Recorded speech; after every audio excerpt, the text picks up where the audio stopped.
way of diversity in this country? Going back to, you never get your explanation of what you think diversity is, but you're head of multicultural affairs. Yeah, and it is aspirational for us, Tom. As we look, as you heard some of my colleagues say, diversity seemed to always be attached to such a negative connotation. We were looking for a way to speak to what we intended our culture to be long term, and that is multicultural, just as we look to have our consumer base and our stakeholders be multicultural as well. Jetta made a reference to affirmative action being getting everybody in the door. And my parents used to talk amongst their friends about people being an affirmative action hire. And they used to always respond, well, it doesn't matter how you got in the door, it's what you do afterwards. And that's what we like to look at diversity and inclusion as. It's that after piece. What do you do in the organization? How do you include and value all so that everyone can bring their fullest selves to work? And at IMG, we start with the simplest definition of diversity.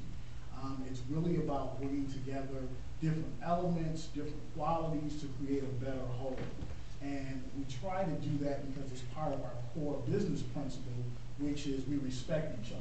And I think at the core of diversity or inclusion, there has to be a respect, as Frank spoke of, that starts with the top leaders and then filters all the way through the organization. If we didn't have, I want to jump in there, if we didn't have Frank and Lauren and Jetta, what would we have out there today? We didn't have we didn't have diversity leadership in major corporations and even small companies. Where would we be today? Nowhere. And you would have you would not see the gains that, this is my belief, we would not see the gains that we have had with representation for African Americans, for women. You would not see folks really struggling, as what Kevin talks about, trying to understand a business case.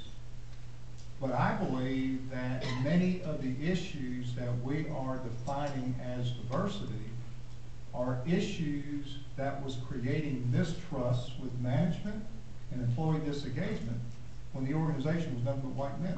So for instance, when I came to work for Georgia Power Company in 1972, very few African Americans in the company.